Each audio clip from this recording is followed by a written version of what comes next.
Guys, good morning. Nandito ako sa Kagubatan. Kagubatan. Hinahanap ko yung Shopee na shop, yung store ba nila?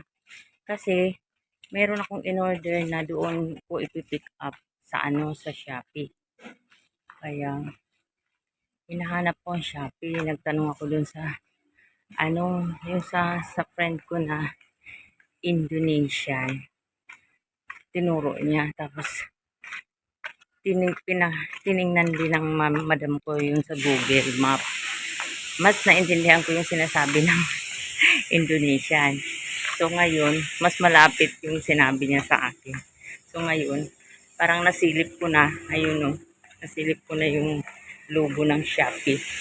Pag sa Shopee kasi mismo kunin mo yung parcel, mababa ang SF, yung shipping.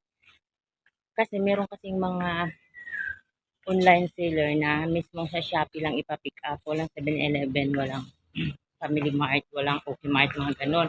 Kaya,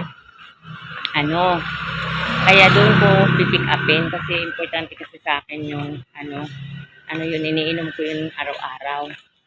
So, ayan, silip ko na siya, nakita ko na siya. Mas malapit na yung tinuro ni Indonesia sa akin. So, ayan guys. Ayan. Ayan na yung Shopee. Mas malapit nga.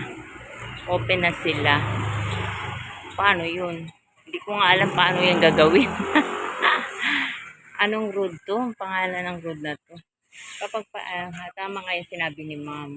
Kapag palag doon ako sa 7-Eleven, tatawid ako. Tapos makita ko yung Family Mart. Ayun yung Family Mart. Tapos ayun yung Shopee. So, let's go guys. Tingnan natin. Nandito na ako sa Shopee. Paano ba to? Hindi ko to alam. QR code. Anong i-ano ko dito? I-tulpok. Dito ba magbayad? Whatever. Hindi ko alam to. Dito siguro magbayad. Tapos hanapin lang yung number. Number. Ganun. Wala siyang bantay. Magbabayad ka. Hindi ko alam paano ito.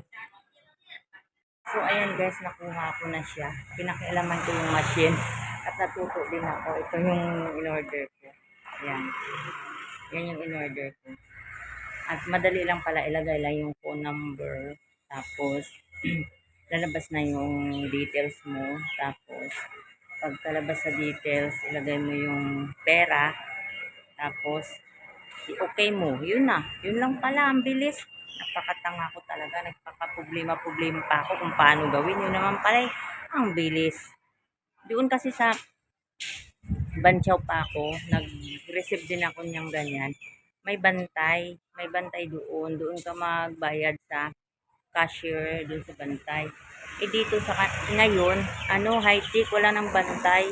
Machine lang.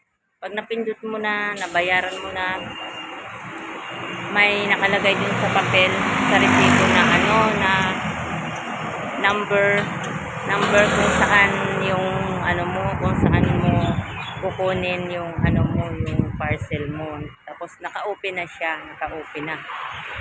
Kaya yun, ganun lang pala, napakabilis. So uwi na ako. Bye-bye. So ayan, nakuha ko na, dadaan muna ako sa sa Family Mart. Magtingin tayo kung anong mabili-bili natin. Bilihan ng almusal. Coffee, iced coffee. Ngayon mabintang iced coffee kasi mainit. You know na, it's so mainit. Ano kayang bilhin ko sa Family Mart? Di pa ako nag-almusal. Kasi nga, nag-fasting kuno. Pero hindi ko naman na yung 16 hours. Kasi, wala, nagsawa na ako kaka-fasting. So, dito tayo sa Family Mart. Titingin tayo kung anong mabili natin. Ano na lang siguro. Tuchang. May tuchang naman doon.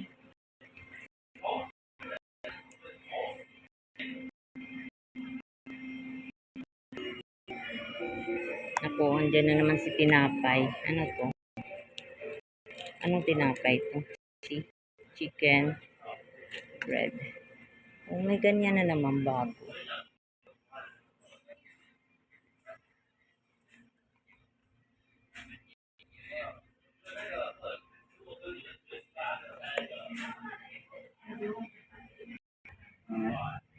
Kasi hindi din naman ako nagmamadali. Hindi ako nagmamadali kasi doon si madam tulog pa. Tulog ulit si sir. Nag-badminton. Meron naman ako. Meron akong tawag ko. Meron ako doon. Ano yan? Sarap ng pagkalansa. Ako doon. Mga ice cream.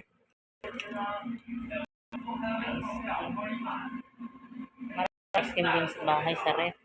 Kasi ako. So, kumakain ako. Ice cream. Sana may ice cream na sugar free. Ice cream ba? Sarap ng pinabay. Kasi tag-init. Grabe. So, sa mga gamit ng kata.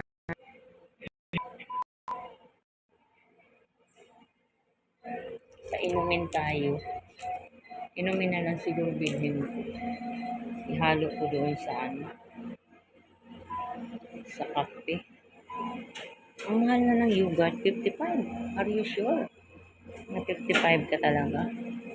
Parang hindi naman. Sa 7-Eleven lang yung hinahanap ko. Sila, sarap siguro yung 35. Wapat. Strawberry. Ako yung uuwi na. At meron akong dalang payong. Nagpayong ako si mainit. Okay? Sikip din. Sikip ng daan dito. Dito ako pinadaan ni Indonesia. So, thank you guys for watching. Ayan yung nabili ko. Ano siya? Almond oats. Almond oats iwan.